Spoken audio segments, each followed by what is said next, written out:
Bonjour à tous et bienvenue sur ce nouvel épisode de Caillou News, votre émission hebdomadaire du monde de l'escalade. Et vous le voyez, je suis dans un nouveau décor, j'ai déménagé, donc cette fois-ci ce sera de manière plus durable. Donc j'espère qu'il vous plaira, j'essaierai de l'améliorer au fur et à mesure, et voilà. Ceci étant dit, on part tout de suite avec les news de la semaine et l'étape de Coupe du Monde qui se déroulait à Villars ce week-end. Et on parlera aussi de la nouvelle série Hidden Gems de notre falaisiste français Seb Boin. C'est parti! News numéro 1, cette semaine avait lieu l'étape de Coupe du Monde de Villars où vitesse et difficulté se partageaient la scène. Et comme d'habitude, on commence avec la vitesse et je ne pensais pas dire ça en créant cette émission, mais comme d'habitude, on commence par un nouveau record du monde. Enfin non, plutôt deux nouveaux records du monde puisque l'Indonésien Kiromal Katibin, encore lui, a battu son propre record à 2 reprises lors des qualifications. D'abord lors de son premier run de qualification où après un faux départ de son concurrent, il avait le mur pour lui seul. Il en profite donc pour améliorer son précédent record d'1 centième en le passant à 5,09. Puis non content de cette performance, il réédite cet exploit quelques minutes plus tard, mais cette fois-ci il grappillera 5 fois plus de temps, inscrivant une nouvelle marque de 5,04, plus proche que jamais de la barre des 5 secondes. L'Indonésien s'octroie surtout la performance hallucinante de 4 records du monde en 4 compétitions cette année. C'est pas mal et je pense même qu'on peut parler d'un record tout sport confondu. En finale cependant, l'Indonésien sortira dès l'écart en zippant face à son compatriote Leonardo Vadric, avec qui il se partage tous les titres cette année. Mais cette fois-ci la hiérarchie a été sévèrement bousculée puisque lui non plus ne montera pas sur le podium, perdant en petite finale contre le chinois Jembao Long. Et c'est d'ailleurs une victoire totale pour la Chine puisque la finale était composée de 2 grimpeurs chinois. Dans ce duel, c'est Jianguo Long qui s'impose contre son compatriote Peng Wu pour un petit centième près. A noter qu'avant cela, aucun de ces 3 grimpeurs chinois n'avait participé à une Coupe du Monde, faute notamment à la crise sanitaire et au Covid. Du côté des femmes, là aussi, en l'absence de l'ultra favorite Alexandra Miroslov, la Chine en a profité pour imposer une domination sans partage. En finale, on retrouve les 2 chinoises Li Juan Deng et Di Niu, et c'est la première citée qui prendra la victoire finale avec un excellent temps de 6,87. En petite finale, c'est l'Indonésienne Desakmade Rita Kusuma Dewi qui vient s'adjuger la dernière place du podium face à la Polonaise Anna Brozek. A noter que les temps s'accélèrent chez les femmes. Avant cette compétition, il n'y avait que 3 femmes à être passées sous la barre des 7 secondes. Elles sont maintenant au nombre de 7. On passe maintenant à la difficulté avec la finale homme où on retrouve les japonais Taisei Oma, Satone Yoshida, la révélation de la dernière étape Ao Yorikusa, ou encore le vainqueur du classement général de la Coupe du Monde de bloc avec Yoshiyuki Ogata. Avec eux, les Américains Colin Duffy et Jesse Grupper, mais aussi l'Allemand Yannick Floé et notre Français Mejdi Schalk qui se qualifiaient de justesse pour cette finale. Et c'est lui justement qui sera le premier à s'élancer. Il nous dévoile alors une voie assez originale, commençant par un jeté et une section très bloc. Il enchaîne alors une section sur de toutes petites réglettes qui lui sera déjà fatale, tombant sur la 19e prise. Vient ensuite le japonais Taisei Oma qui passera sans encombre ses réglettes en trouvant un mouvement statique beaucoup plus approprié à l'aide d'une contrepointe.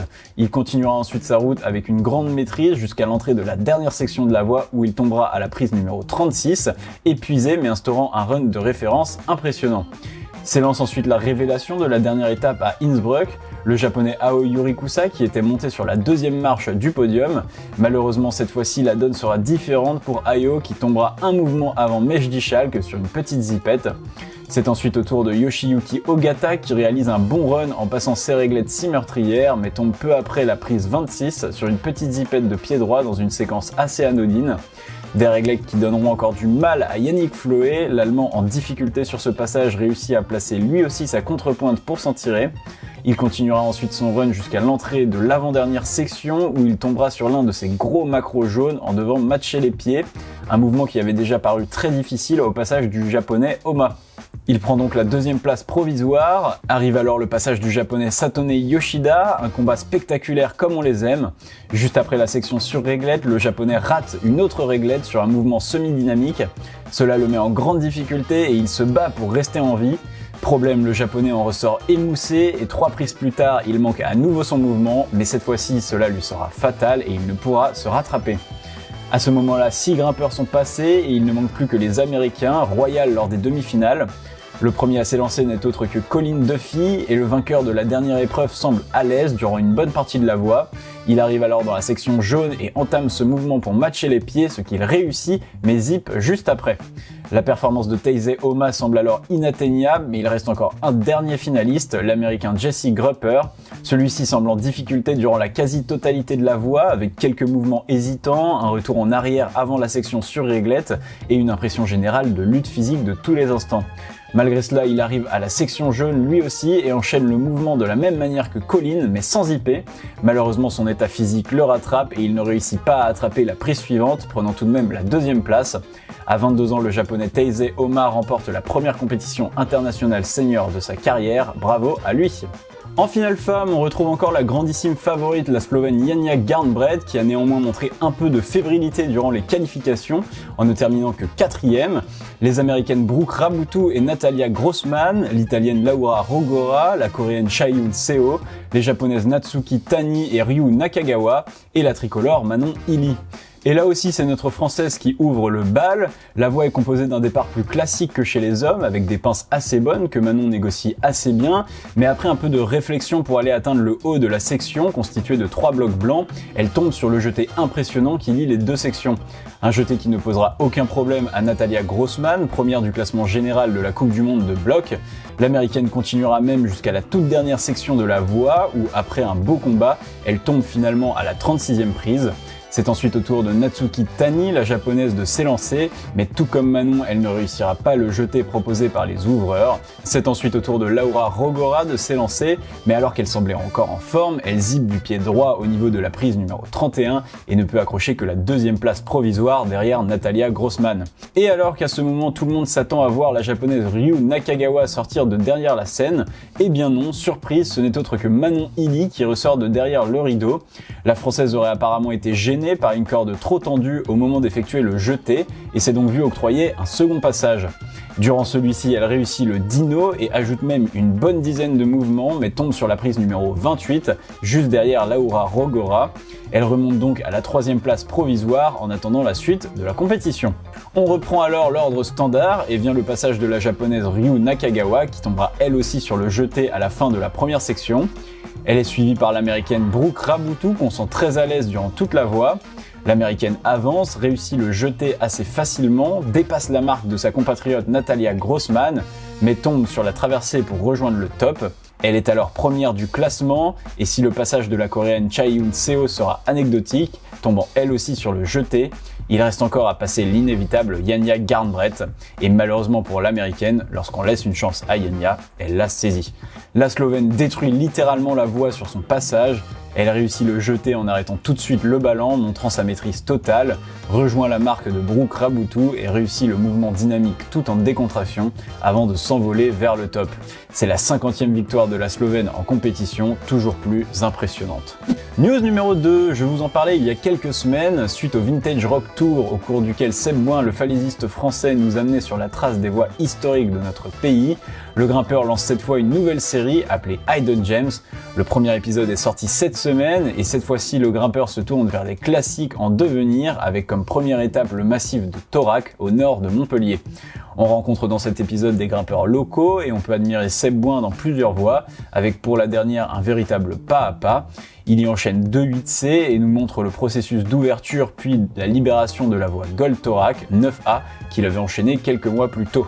Bref, si vous êtes curieux, je vous laisse le lien dans la description. Voilà pour les news et maintenant on passe aux croix de la semaine. Et on commence par le grimpeur suisse Cédric Lachat. Installé en France, il vient d'enchaîner le Goût du sang non loin de chez lui. C'est le deuxième enchaînement de cette voie dont seul Seb Boin, encore lui, était alors venu à bout. Une voie technique mais qui repose sur un élément bien particulier, le brossage. En effet, la voie est peu voire pas pratiquée du tout du fait de sa difficulté mais aussi du placement des points qui force l'engagement et c'est donc un facteur avec lequel le Suisse a dû batailler. Après ce succès, Cédric Lachat a annoncé avoir déjà en tête 3 autres projets dans le 9 aux alentours avec pour objectif d'arriver à 50 voies dans le 9e degré avant son 40e anniversaire et c'est tout le mal qu'on lui souhaite.